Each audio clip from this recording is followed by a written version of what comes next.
Welcome back to my channel, and in today's video, we're going to be reviewing the Howlin' Gambit with Pranika.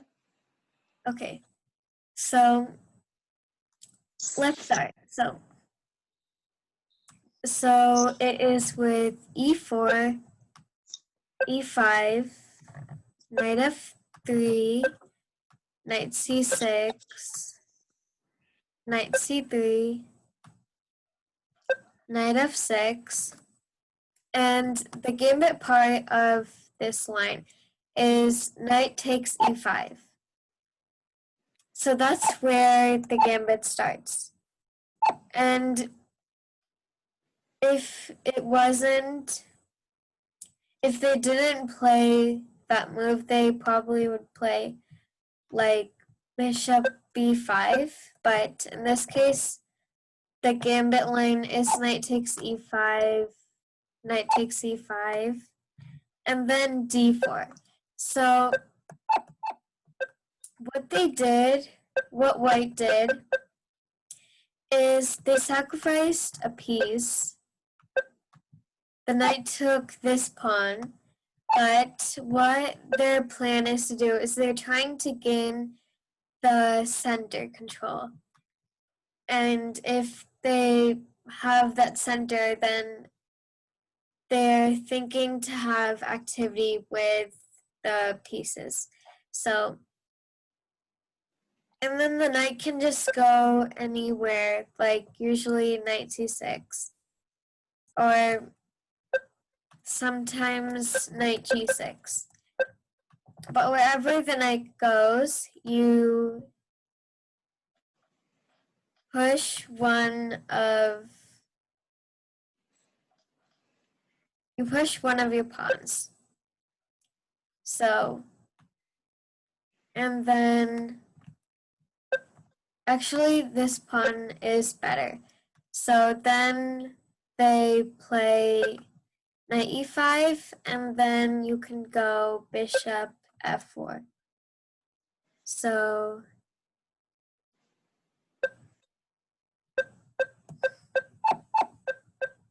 that's just the basics of the Howlin' Gambit. And this game is just for fun, just trying to challenge yourself, because normally in tournaments, in chess tournaments, you don't usually play this because you want to go a little bit safer, and that's why this is usually play this in Bughouse or another variant. So that's the Howlin' Gambit. So do you get it? Yeah, I get it. Okay. Okay, so now let's just review some openings. So do you know some openings, or what do you usually start with? So sometimes, well, I usually start with the knight. I would usually, yeah, I would go to like I would go to f3 whenever I was like white. Oh, would you move the pawn to f3? Wait, oh no, I would lift the knight to go to f3. Yeah. So this you can say knight f3. So let's discuss some of the openings. So we discussed the Howlin' Gambit, and let's see what openings can come with e4. So e4, they have lots of different replies to this. We're just going to look with the first move of some openings. And this move is called the Sicilian. So it's like e4, c5. If they play this, and usually what happens is like knight f3, knight c6, and d4, and this I think is the open Sicilian. This, and they develop their knight to f6, and then this is the basics of a Sicilian, and there's lots of theory to all the openings. So we're just going to like a little bit of some of them. So the next one is, it's the Scotch game. So it's e4, e5, knight f3, then knight c6. And this is called the Scotch game. So this is also some of the things that the beginners play. Anyone can play this, but sometimes it can give an advantage of having that center and space, which you want in chess. This is expanding because sometimes usually the pawn just later goes to d3, and they want to get this bishop out to better squares, to an open square. So they go d4, and then usually what happens is they take, and then the knight takes. So there's actually a trick here with bishop c5 and then bishop to e3. So if you just play a normal developing move, like knight to f6, so what do you think the trick might be here? And it's saying it's also blunder. So what do you think? I don't really get it. The moves? Yeah. Like all the whole game, or? No, I get the moves, but like, can you repeat the question?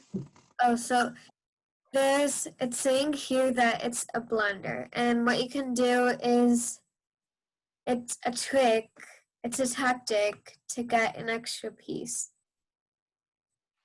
So you see this knight here in d4, and Yeah. this bishop on e3. So the trick here is you can take this knight, and what this is doing, it's double attacking the queen, so they don't have time to take your bishop, and then they usually take, and then you can take the bishop, and then it'll be free. So it's e4, e5, knight f3, knight c6, d4, and then the pawn takes, the knight takes, and then they usually move their bishop, and then the bishop to e3. So to avoid this tactic, you can go queen to f6. So this is putting more pressure on the knight, and if you do a normal developing move, how can you win an extra piece here?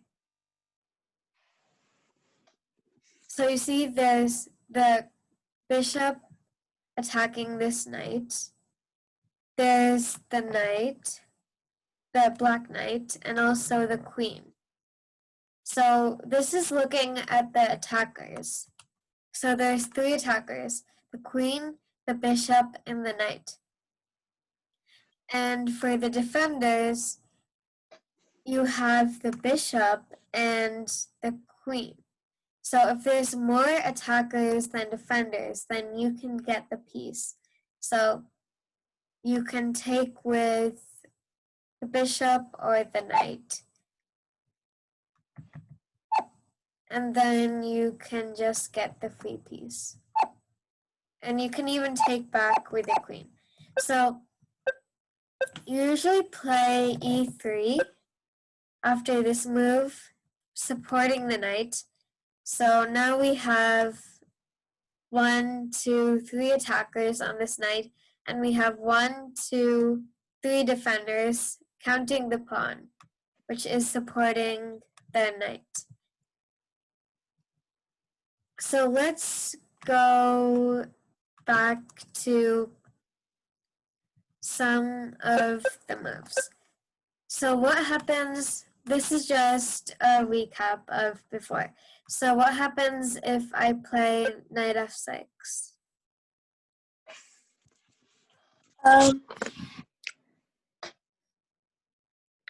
Do you like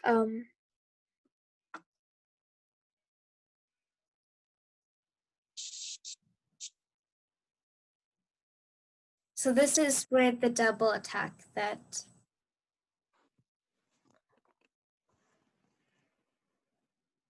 yeah, I forgot. it's fine. So what you can play is you can take the knight, you're attacking the queen, so you don't have time to take the bishop. And then when they take with their pawn, you can get the free piece. So now what happens if, in this position, if I play bishop to c4? This is the same type of idea as the last one, trying to get the extra piece. Do you like move the knight like to wait, so do you move the knight to e2?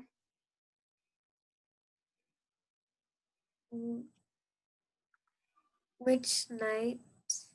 The white one? It's black's move. Oh, sorry. So would you move then the black knight to d4? Yeah, so what we can say here is knight takes. If the same piece is there and you take it, you can say just knight takes. So that's how you can get the piece. So do you get that, those openings? Yeah. Okay, so the last opening that we're going to go over is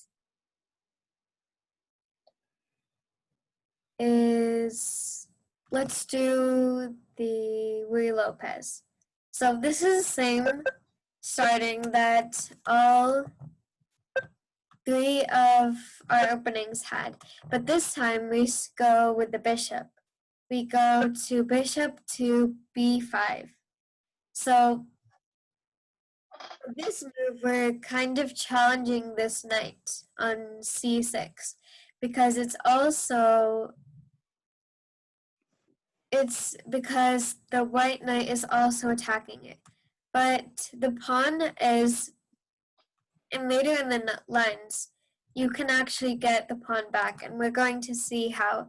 So there's a lot of different ways that you can respond to this opening. So what you can play is some of the moves that I've seen were a6. This is just seeing where the bishop will go. And so sometimes people sometimes you'll see the move where they take your knight. And you can take back with your d pawn. And if you take with the knight takes e5, it's saying that it is an inaccuracy. So we'll just finish this line, and then that will be it. So if they take, then you can go queen to d4. And it's attacking the knight and also the pawn. So that's just the Ruy Lopez. And there's also lots of other moves. Like if they play d6, then you can go d4. And you're just, again, challenging this knight that's pinned, because you can't take, because the bishop, that'll be attacking the king. So there's also knight f6. If they take, they usually don't take the pawn because it's saying that it's an inaccuracy. So they can go like knight to c3. And this is just some of the basic moves.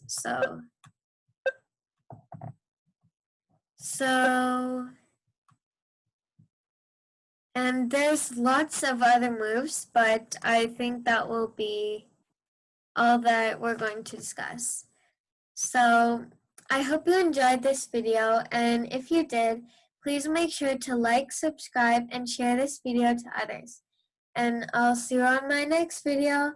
Bye!